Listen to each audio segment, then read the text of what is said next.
First of all, I want to thank the Global Alliance Banking on Values for inviting me here. And I would like also to express my very deeply felt appreciation to Centenary Bank for the incredible hospitality that you've shown me throughout the period that I've been here. I am here to talk to you about technology, but as Tom has just pointed out, technology is just the wrapper around this conversation that we're going to have about resilience, about trust, about values, and about the dynamism that all of you in this room take to your work because of the meaning that it has for you. A little bit about myself, I guess. Tom was very good in kind of laying the foundation for what I'm going to say. I operate in three worlds, one world being technology. And as far as technology is concerned, there are two main considerations or two main commitments that I have nowadays. One is supply chain and the visibility and transparency and accountability that you can bring in supply chains using technology. The second is attempting to build what we believe is the world's cheapest sensors for biomedical supply chains. Blood, insulin, all of that stuff. Currently, most of the cold chain sensors are electronic. You got to put an actual electronic in the packaging or in the box in which you're transporting the blood or the vaccines or whatever. That's expensive. That in places where you have infrastructure constraints is very limiting. So at the Harvard Innovation Labs, what we've done is use chemical polymers that can track temperature changes. So essentially, based on the pattern that they make, we take lots of pictures of it, and an AI algorithm interprets what each pattern means. So if the vaccine has gone beyond 2 and 8 degrees, that tells you that it's potentially no longer viable for the use of infants. And using that model, we can cut the cost of cold chain monitoring by over 90%. So those are the two main commitments that I have in technology. The other area is obviously policy. So I'm affiliated to ODI, Brookings, and CGD. And on the advisory front, I'm happy to advise a number of universities, pharmaceutical companies in Europe, and others. But regarding technology in particular, I got my spark from television. So one day I was watching this documentary by the BBC, and I was stunned by what I learned. About 100 young infants had died because somebody had decided that it was too expensive to use, the standard stabilization for the fluids, for this anti-inflammatory product that they give for children. It was just too expensive to use these centrifuges and like. So they put antifreeze, believe it or not, antifreeze into the cough mixture, and infants are taking it in Nigeria, and about 100 of them have died. And I thought this was crazy. At that time, I was trying to work in agricultural supply chain to make it possible to use technology to validate fair trade and organic. But it hit me immediately that the issue was really about trust. I'm a mother. I'm standing in the pharmacy. I'm picking a pack of medicine for my child. How do I know that that medicine is going to save their life rather than kill them? It's as simple as that. And truth be told, it really was about fraud, and it really was about murder. People were making medicines that look like the original, look like the real thing, but you take that medicine and you can die. In some places like Guinea, sampling of certain types of medicines were done in the early 2000s, and almost 80% of them were fake. 80%. And it's not just in Africa or in Asia that you see this. In the US, we've seen instances with insulin, where a lot of people have died because the wrong insulin product was used, et cetera, et cetera.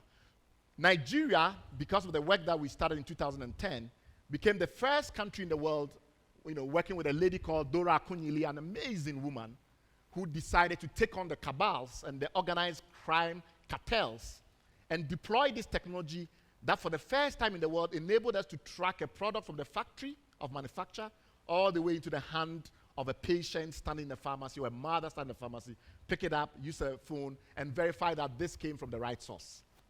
Even today in the US, you can't do that in Walgreens or in CVS. Nigeria did this 2010. And today, it is still the only country where all antimalarials are tracked all the way from the factory into the hands of the patient, where the patient themselves can validate the source of the medicine. So that was the work that we did, and through that effort, we expanded beyond Nigeria. We have some operations in Uganda in the agricultural supply chain, not a big operation, but it's doing some good. and about 13 countries so far, about 100 million beneficiaries. But in the course of doing that work, I realized that there was fakery everywhere, not just in medicines. So what you're looking on the screen is how fake Coke is made. But you have to think about this. I mean, if they're going to try and make it as good quality as original Coke, then why bother faking it? It's because you've got to cut costs that makes faking viable. So if you're going to cut costs, you're not going to spend your time on making the most sanitary Coke possible. Who cares? So you make Coke this way, you reduce your cost dramatically. Some people take it and they're not too well. Well, God help them. I also discovered that it doesn't matter what kind of product it is, it can be faked. Dinosaur bones have been faked. Dinosaur eggs have been faked. Obviously, Porsches have been faked as well. And then sometimes it gets very yucky. Some people decide to fake condoms, but they don't just fake condoms, they take used condoms and then repackage them. In all of this work, eventually my station became trust. That became where I alighted. I came to believe strongly that trust was the currency of the modern world. And so during COVID, when we were looking for someone to create interoperability between the different vaccine passports that were emerging in Africa and elsewhere and the rest, the UNDP, the African Union, and others tapped me to become the trust architect to build the first interoperable chain between vaccine passports in Africa and elsewhere, such as Australia. So what that meant, therefore, was that because in those days you needed to show your vaccine passport to board an airline, but how do I know that that vaccine passport is genuine? You could just have made it up on a phone or a computer the day before. So how do you interconnect to the different database and the rest of it? So enough about my history, but at least it gives you an indication of why I'm so vested in this trust issue, because that has really been my work. Where are we in banking and finance and the allied industries is that at some point trust became a commodity. And I think technology had a lot to do with it. We were able to commoditize trust to the point where the human connection was no longer that essential to establish trust. But remember that banking has always been a trust-based game. You go back 2,000 years to the temple in Jerusalem, where the money changers were changing money. Why were they in the temple? Because that was considered divine trust. You were in the temple because in the temple, hopefully, nobody will cheat you. And 2,000 years before that in Assyria, banking was also done in temples. Then we get, of course, in the Middle Ages in Europe, in Lombardy, in Florence, and elsewhere, it was really about family name. So there were two banking dynasties in Germany, and those two banking dynasties established the fact that their families were trustworthy, which is why, without encryption, you could trust that if I give a demand notice in Lombardy, somebody somewhere across that dry take will be able to redeem the value of that shit. Think of it. During the Crusades, the Knight Templars, people thought it was encryption because it didn't make any sense. You issue some kind of banking voucher in Europe, and then I go to the Middle East in Jerusalem and able to cast my... There must be some encryption. Now, the latest evidence suggests that actually there was no encryption. It was literally my family name, my herald, my banner, my seal. And that, in my view, technology has attempted to replicate in some fashion, but along the way, we lost our way, and trust became commoditized. And I think that's where we are really. And we're beginning to see diminishing returns in that. So we have all the ultra-high-speed trading systems that we can count on. But every now and then we have these massive banking crises and Enron and other types of corporate fraud that is linked back to the financial industry and the like of it. And I think part of it is because plug-and-play trust has a limit. I will say a little bit more about this as we go forward. My sense is that in these volatile times, we need to reestablish the human connection, of course, but you cannot deal with humans without emotion. We are fundamentally emotional creatures, and therefore being analytical about the past is incredibly important. It's how you build strategy. But you need to be emotional about the future. You cannot be analytical about the future. We need to come back to stories of resilience, of transformation, the kind of things we've heard in Bank of Palestine, in Lapo, in Nigeria, telling us about people that during crisis turn to these vaults of trust, these fortresses of trust. To my mind, that brings us to the notion of values-based innovation, which is what the Banking Alliance is all about. The Global Alliance on Banking and Values is really about values-based innovation. It's not just about innovation. It's about innovation that goes to the heart of the matter, that really connects. And that is why yesterday, as you saw, we had the Centenary Anthem playing, and every single line was about the quality and authenticity of those values. I'm going to talk to you about Africa, because you're very keen on understanding how all of this connects to Africa. We can't start until we talk about the global picture. I'm not going to lie to you.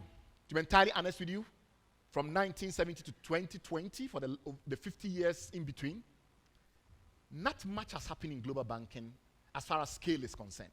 If you're thinking only about scale, assets under management or assets, on the balance sheet, deposits. If you're thinking of those kinds of things, not much has changed between the two endpoints in history. China is probably the only thing that has changed. So today, the top 4 banks are Chinese, whereas before, the top 9 banks or 8 banks or so were in the United States, and only Italy had a bank in the top 10. Today, we have Japan and China somehow having penetrated the top 20. China is truly a disruptive force in banking in terms of the scale at which it's operating and how much it seized of the global banking market. Which raises the question then, what has Africa got to do with this picture? Because if you're thinking about scale alone, not much really has come from Africa if it's just about scale. But I'm going to try and convince you that it's not really about just scale. And sometimes even pro-African commentators get confused because they think it's about scale and they use only scale factors and scale parameters and scale metrics. So they talk to you about M-Pesa to try and establish to you that M-Pesa is very important and you need to pay attention to it. They say, oh, you know what? 59% of Kenya's GDP goes through M-Pesa.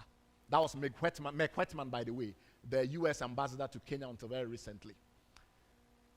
The truth is that that number is meaningless because the US Fed wire, that's about $4.5 trillion a day, which means that in a week, more than the US GDP goes to Fed wire. It's not a very meaningful metric. In fact, it's $1.6 quadrillion that goes through Fed wire a year. So even on scale, M-Pesa is not going to be that transformative on a global level. So it's not really about scale per se, is the point I'm trying to make.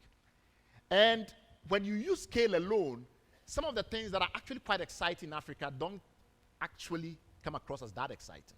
So think of digital investment products, mutual funds, unit trusts. In Kenya, that industry is just about $1.9 billion, pretty small. The digital element, digital assets under management in the digital sphere is about just $20-something million, and that is Safaricom. What is even more shocking is that in the first half of 2024, total revenues from digital investment products for Safaricom was just $89,000. This is a $2 billion entity I'm talking about. So it doesn't really move the needle. My thinking is that for you to really, and this sometimes reflects the global trend as well in terms of digital and fintech disruption. So we hear a lot about fintech disruption around the world. And then sometimes when you look at the bottom line, there's a paradox there. It doesn't seem to really reflect in the numbers as much. But I think the more fundamental point, which I've already made several times, is that on traditional metrics basis and looking only at scale, the African story is not that exciting. So this is finance R&D as a proportion of value added to GDP. Only South Africa features in the top 20 and features quite highly. Most African countries are not there. You see the usual suspects, Iceland, Netherlands, and the like. But in those areas where Africa does well, not just quantitatively, but also qualitatively, where it's not just about scale, but across all dimensions, Africa, oh boy, does hit with a big stick. You look at mobile money contribution, and not only is the African story mobile money far more outstripping in terms of comparison with other peers around the world, I'll show you in a moment, it goes beyond that. So about half of all services are in Africa, etc. And this is uniform across all the different regions of the continent. This is also about private crypto on the retail end, You may see that on scale, Africa doesn't do as well, but in terms of adoption, it's going through the roof. It's way above any other region you can think about. On GDP contribution, so here's where the point is coming.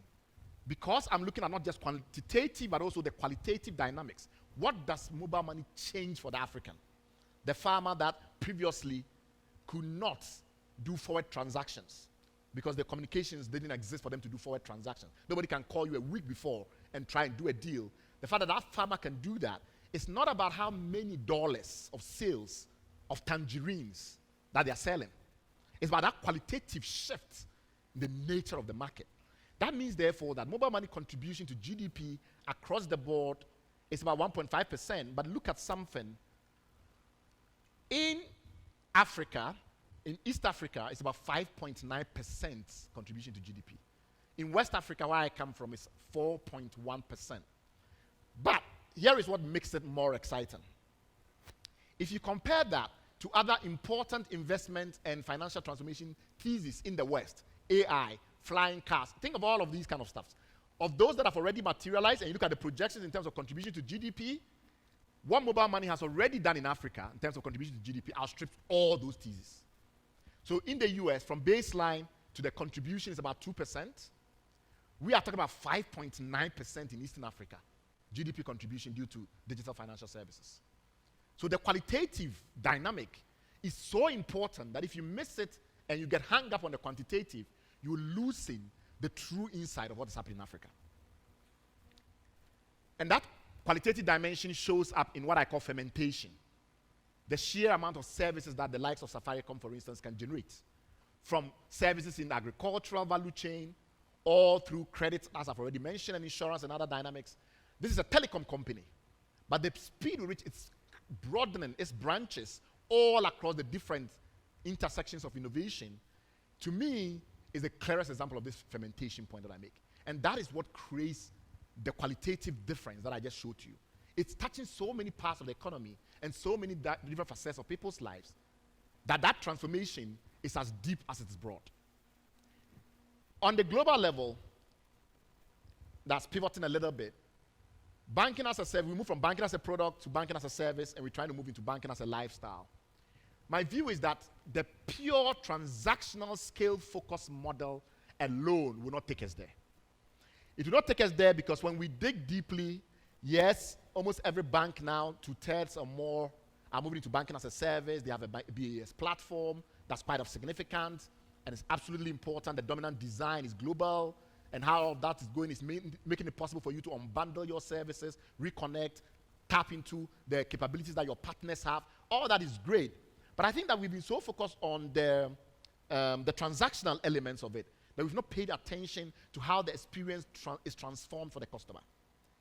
And that is why when you then do the deep dive and you do the surveys and you talk to people and you move beyond the high-level research and you try and probe, you find out that fundamentally, the views of partnerships that BAS, banking as a service platforms can generate remain highly transactional. Highly transactional. And I'll talk a little bit about that. But when you think of like APIs for fintechs to connect into and the rest of it, and you try and compare the way the fintech companies see the partnership versus the banks, particularly the incumbent banks, not the innovative bank, but the incumbent bank, the way they see it, it's a dramatic difference. The fintech companies are trying to boost credibility and trust. It doesn't even feature on the incumbent banks' radar. They don't think it's about trust at all. They don't think it's about credibility at all. That is a bit frightening. Because to me, the whole point of trying to get more and more finance into our lives is to try and convince us that our banks are trustworthy. This notion of fantasization of everything and being able to use your bank as a platform for lifestyle changes will not happen unless we really believe that the bank is a fortress of trust. It's a place where I can go because they have these systems and practice and things like that that I can completely be dependent upon and reliant upon. But if we don't see credibility and trust as important, and it's only the small fintech player that is partnering with us that sees that, that's a big opportunity lost. And my view of the matter is that this has often meant that the most transaction-ready segments of the industry have benefited more from the current paradigm. So wholesale banking, for instance, versus retail banking. And it also shows, when you do a global scan of banks and how digital transformation is impacting them, bottom line and top line, you see that primarily those that are heavily digitalized, the most digitally ready banks, have a cost-saving advantage. You can see that very clearly there. But what is shocking is that those that are not have the fastest asset growth. This is a crazy paradox. The most digitally active banks, the most digitally ready banks, show an advantage on cost savings. And the most ordinary banks, in a sense, or the cluster of banks, the category of banks that are ordinary, still, as a group, see more asset growth on the balance sheet. And I think that's because if it's just about the bottom line around cost management, then you are not fully harnessing the technology, is what I'm trying to say.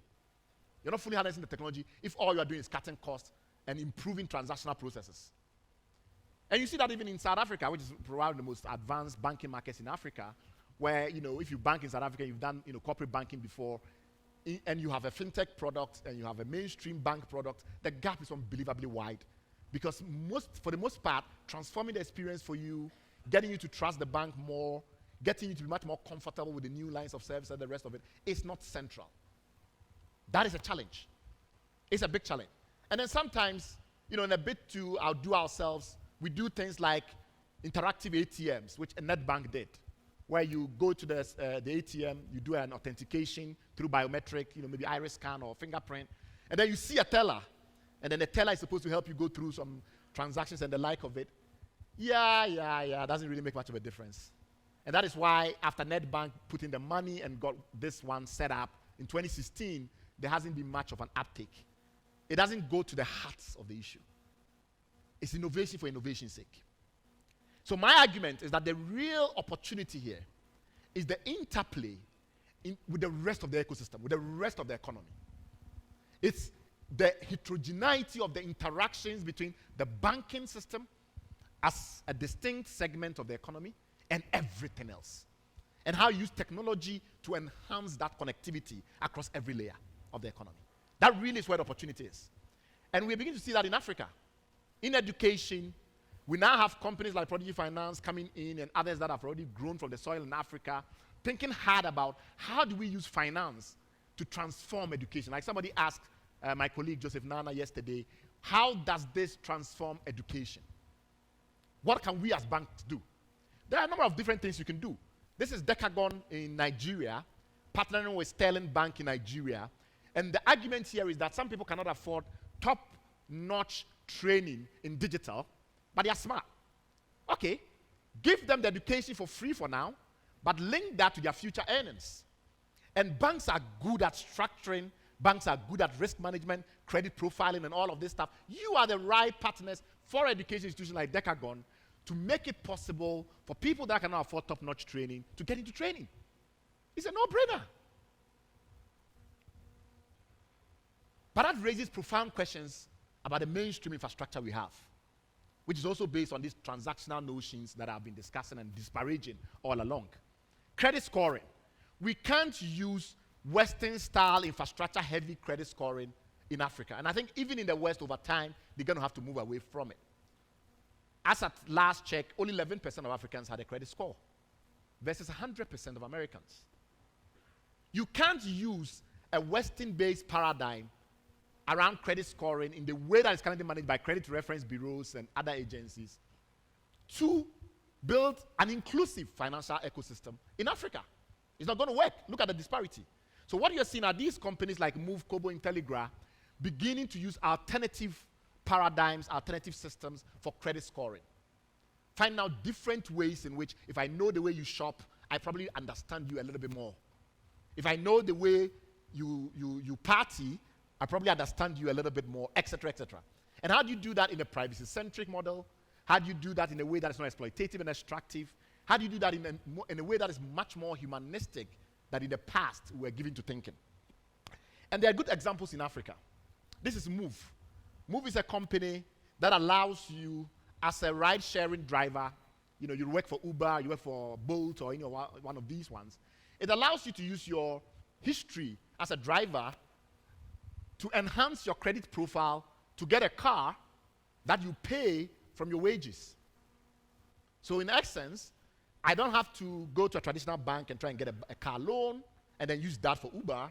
I can get a car from a dealership in the network, and then as I ride and I drive and I do all of this stuff, then the way in which I proceed to run my affairs becomes my credit score.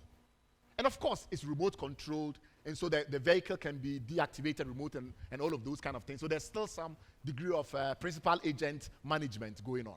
But for the most part, a good chunk of it is stewardship-based innovation, allowing you and your own intrinsic motivation to become a driver of how your credit score is built. And today, Move is expanded around the world. It's now deploying this service in the US, in Latin America, and other places. It started in Nigeria. It's raised hundreds of millions of dollars to extend this concept around the world. I'm not saying it's a perfect concept. I'm just trying to explain to you that there are opportunities beyond your wildest imagination if only you're willing to let go of some of the settled notions of how you do things in finance. Rolly is going to make possible for alternative finance to become completely standardized in similar fashion. By having these IoT-based models in the car and the likes of it, your rates will be completely personalized. So right now, you want to get third-party insurance for your car, first-party insurance, whatever. They use impersonal and depersonalized algorithms. What we need to do is use deeply personalized algorithms, not depersonalized algorithms. We need to understand you deeply and then give you a rate that reflects your true risk and give you a rate that reflects your true aspirations. And that is what is happening with Rolly. Let's take one of my favorite examples, remittances corridors. So basically, you have migrants living in a particular country, they come from their home country, they send money back, and this creates an amazing corridor. Kenya-US remittance corridor, one of the biggest in the world. Nigeria, Houston, so that is city to city. Houston, Lagos. These are powerful corridors. And to surprise you, but some of you will not be surprised to learn that in Africa, remittances are already double foreign direct investment. More money comes through the remittances corridor. In fact, double the amount comes through the remittances corridor versus what comes in FDI today. And obviously far more in respect of foreign aid, which has been in the news of late. So remittances are very important. But for many, many years, very relaxed incumbents focused on transactional scale economics have made it very difficult to see the transformation. All they've done is sat there and just milked the fees. So even in the digital realm, the likes of Western Union still dominate. I can't understand that. They've been around in the 80s. And the new guys on the block not doing very much. Because brick and mortar networks, other agencies, a lot of entrenched advantages. The nature of cross-border payments, which is a subset of, or rather a superset of remittances, has not changed much either. It's the same intermediary sitting in the middle, taking settlements fees here and there. You know, you take a layer off here, you take a layer off here. You don't have to change much. Not much in by way of cultural change. Then we have something called blockchain, and we try and slap blockchain on top of all of this. And it's very funny when I listen to some people talk about blockchain because I don't think they understand its origins as a libertarian technology. The goal of Satoshi Nakamoto and his enthusiasts was to make trust irrelevant. That is the fundamental, that's the animating logic of blockchain. Trust is no longer required. Trustlessness. I don't think it's a viable proposition. And I think over time they've realized that too. And I think the blockchain ecosystem has changed dramatically and have become to embrace ways of enhancing trust. But don't forget its origin in trustlessness. So there's a company called Ripple that decided that it was going to revolutionize remittances.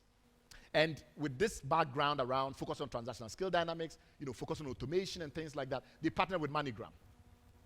The partnership ended 2 years in advance of when it was supposed to end.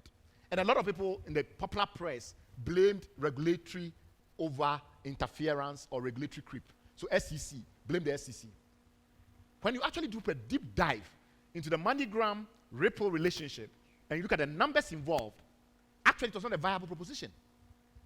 What was happening was that Ripple, with a flush with venture capital money, was just simply paying off MoneyGram to use XRP to pump and dump. So essentially XRP, which was their cryptocurrency, you have a blockchain, and then off the blockchain you build a cryptocurrency. So Bitcoin is a cryptocurrency, blockchain is the underlying technology. So in the case of Ripple, you have the underlying technology and you have their cryptocurrency, which is called XRP. And XRP, like all other cryptocurrency, can go up in value, so you can buy it low and sell high. That also then means that if they find ways in which they can convince you that the price of XRP is going to go up, you're going to go and buy it for higher and higher prices. And then when the time comes when you realize that actually there's no underlying driver, then the price comes back down. Classic pump and dump. But most of that relationship between MoneyGram and Ripple was really a pump and dump. It did very little to transform remittances. Because once again, it was fundamentally about transactional re-engineering. And then what then happened over time was, when that didn't work and Ripple forgot about transforming remittances around the world, they moved into mainstream banking, and now they are working with many banks around the world trying to change the way settlement is done in cross-border payments. But we've had people that have gone in and done deep analysis of the banks that have adopted Ripple technology, which is called RippleNet. And surprise, surprise, maybe not so surprising, it doesn't change the outcomes for most customers. So banks that use RippleNet technology and use blockchain for settlement versus banks that use traditional methods and use settlement relationships with correspondent banks, when you compare the outcomes on multiple dimensions, as you can see on the screen, it doesn't change much. And the reason it doesn't change much is that all Ripple has done is slap technology on the same relationships. Is that nothing to boost trust? Is that nothing to transform outcomes? Nothing. It's just slap new layers of technology, which may have increased speed here and there, but it doesn't change the nature of the relationships among the participants. And no bank today is using XRP at scale for settlement. They still have their nostrils and their vostros, just that the communication paradigm, the Swift element of it, some of them are using RippleNet. But the Swift messaging framework is not the problem. Everybody knows that. It's always been the settlement relationships. You take a fee from here, you take a fee from here, and all of a sudden the cost of transfer is high. If you're going to transform that, you need to have banks move to digital currency completely. That's not going to happen overnight, because unlike the libertarians in California, a lot of people in this room understand that it's not just about the technology. There are layers and layers of compliance and other factors which are very trust-driven. So what can we do about remittances? We can revamp the corridors and think about how do human beings at both ends of those corridors, how do we change their lives for the better in that transformative sense? And the way we do that is look at what companies like Diaspora Meds are doing. I live in the US, my grandmother is back in Zimbabwe. I want to be able to provide for her medical care. So what I want is a remittance corridor that's plugged into the hospital, so that the bills and all of those things are automated on my dashboard, and I can take care of her bills in very easy fashion. I don't want to send it to my brother in the village, then worry about the fact that the money didn't get to grandma, or they changed the hospital, or they decided to pocket a bit of the money rather than go for the best care. I don't want all that. So I want to plug the remittances corridors and ensure that they are connected to the most important aspects of life at both ends. That's what I want to do. Not all these, I'm not saying that blockchain things are not important, but they are not the most transformative things. Same with people that want to do this school that operate in the US or the UK or Canada or Asia or somewhere else, and they want to improve their investment situation back home. What are the solutions that we can provide? My argument is that African remittances solutions providers like Lemfi, Therapy, and others recognize this better than others. And because they've started to crack it in Africa, and it's really, really hard to crack these kind of things in Africa, but once you crack it in Africa, it can work anywhere in the world, which is why Lemfi today is buying an Irish firm and is going global and is sending these kind of concepts to many countries around the world. Because if you ferment it in Africa, it will work everywhere else. And the reason is because Africa's extraordinary heterogeneity builds resilience. The fact that this fragmentation that a lot of people complain is the reason you can't make money in Africa. My argument is that actually that's the reason why, if you crack it in Africa, you build the most resilient platform. Because that heterogeneity means you've taken into account multiple different scenarios way beyond what perhaps might be required in the West, or as some would like to call it, the global North. And that dynamic, to me, leads us to the segue into AI, where I will end. AI is very complex.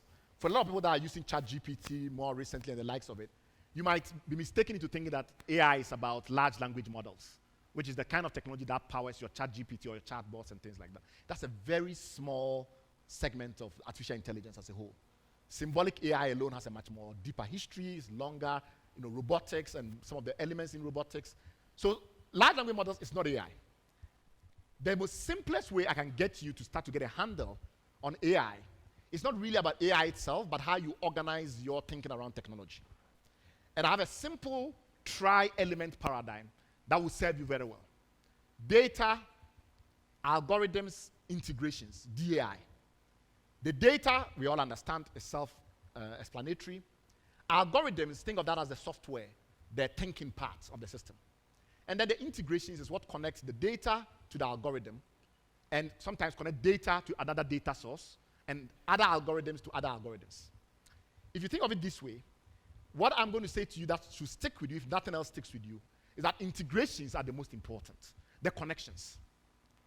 If I have the means, and the means here is not resources, I'll explain in a minute. I can sit here in Uganda, connect to any number of algorithms in any supercomputing complex anywhere in the world, in Japan, anywhere in the world. I don't have to build it. I just need access to that algorithm.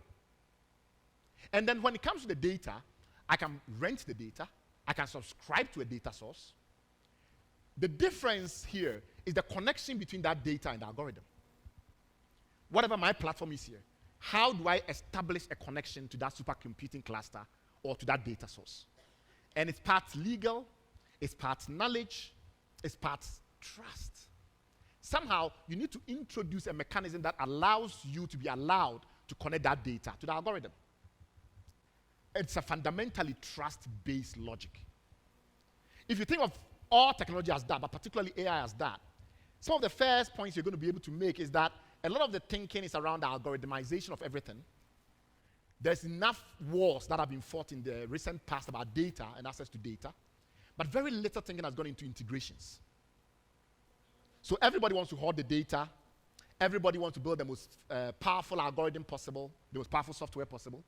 But a lot of the time, you can make dramatic changes in different orders of magnitude by focusing on how do you connect the different algorithms and the different data sources in increasingly more effective ways. And if you did things that way, my view is that you will discover that integrations are the real driver of value. There was a time when we wanted to put everything on digital, so we digitalized. Then we said, oh, okay, actually what we want to do is connect more, and we platformized. So Amazon, Google, and all of these became very important. We are in the realm of hyper-integration, where now, if you look at the diagram on, let me show you, this diagram, what it tells you is that the interconnections are unpredictable. You will never be able to guess that Visa will actually find connectivity with Uber Eats or with P&G or etc. But with those integrations, you can go in from different directions and generate value in different ways. That is a new level of technology. As a bank, you are used to connecting with fintech, used to connecting with maybe assurance platform, etc. But what I'm trying to tell you is that we live in a world where you can connect to everything. Transportation platforms, you can connect to immigration platform when it's necessary for those of you that are trying to support undocumented migrants. You can think of it in such a broad fashion about the different integrations that are possible that you completely transform your ecosystemic view. And in transforming that ecosystemic view, you come to this equation. I'm told that every time you put an equation in anything, you lose half your following. But this equation is very important. My argument is that all platforms, all technologies, what you're building in your bank, what you plan to build, is equivalent to the sum of the integration square. Square because some of the integrations actually are net negative. If that is correct, then we need a real-world story. And that real-world story comes from Togo. During the pandemic, it was realized that there were so many Togolese that are poor, and because they are shut out from their daily income, they are by day wage laborers, they make money when they go to town to work. If they can't do that, how are they going to survive? The government had to find a way to support the poorest. And what the Togolese government did, which I think was fascinating, was to do this without necessarily being ideological about it. They looked for the connected data points that would give them an insight into who was poor in Togo. And that included some of the telecom data points, satellite data points around spatial urbanography. And in the end, the computing system, based on this model, spat out a number of individuals and individual wallets that then could receive unconditional cash transfers. That integration using satellite data, using telecom data, that's terrestrial, etc. That interconnectivity among disparate and heterogeneous systems is where the real value lies. That's what did the magic. And I think that it will continue. I'll give you another example that is slightly different but equally important. There is a group that is building a platform called Morimi Bio. Morimi Bio in recent tests has proven that it's faster than Google on AlphaFold in predicting proteins. The reason was because these Africans, they had a concern around the fact that the protein-based computational biology that we have today is not sufficiently responsive to African needs, because a lot of the medicines that matter most to Africa, if you go to any Ministry of Health in Africa and you look at the essential medicines list, are what we call, in medicine, small molecules. But a lot of the work in mainstream AI in the West is focused on proteins for making macromolecules, and those kinds of services, while they're going to be powerful for personalized medicine, doesn't make much of a difference to Africa. So they decided to specialize in this really hard area of small molecules. But in so doing, somehow, the system discovered certain neural circuitry that all of a sudden has made their mechanism much more predictive than Google in a small number of applications, and it's getting better. So once again, the fact that the African context is much harder, it's much more fragmented, the design constraints are much more intense, mean that if you crack it in Africa, you'll be surprised how better it will be in comparison with the rest of the world. I call that oversolving. And I argue that this oversolving paradigm, which is so common in Africa, is what breeds resilience. This idea to handle multiple scenarios. And we are seeing some of the heterogeneous connections that you need to do in order to crack the problem. In the West, you can be comfortable connecting to like-minded, like-type institutions and other platforms. I argue that in Africa, the nature of the fragmentation means you must connect to unfamiliar things and unfamiliar institutions.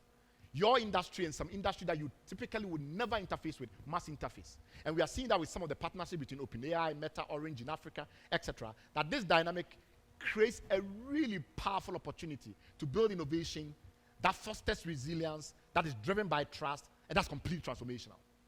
I also say that empathy matters. If you operate in an African environment where, again, because of that heterogeneity, you are dealing with customers that are very unfamiliar. Think of the traditional African bank.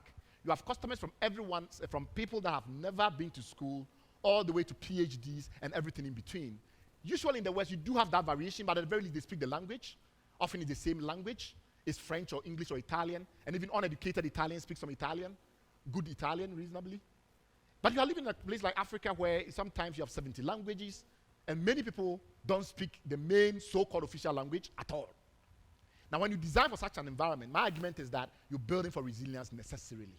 And therefore, Africa has so much more to teach, because linked to that is also empathy, the ability to understand people that are not like you. A company called Nukware, because they realized that building for illiterate and innumerate people equipped them with great empathy for people that are vulnerable in different ways, are now specializing in disability-based banking. So blind people, deaf people, all kinds of disabilities, how do they interact with banking technology? And they are building incredible interfaces that will blow your mind right here from Africa. Here is a meme that is going around on the internet. The great Elon Musk, emperor of all his surveys, has decreed that empathy is a bug. It is the flaw in Western civilization. Of course, if you did a little bit of sociology, you've heard of Hannah Arendt, who argued that empathy is the only marker of civilization. If you find someone who has a broken femur, a broken bone, that has healed, that tells you the civilization has arrived at the true peak. Because it meant that somebody managed to take care of that person with a broken leg until the leg healed. In a world where you don't take care of people with broken legs, you die when your leg breaks. I think, therefore, that empathy is really important. Trust is really important. The human connection is absolutely central. And I hope that Africa will inspire you. And in the words of Pliny the Elder, there is always something new coming out of Africa. Thank you very much.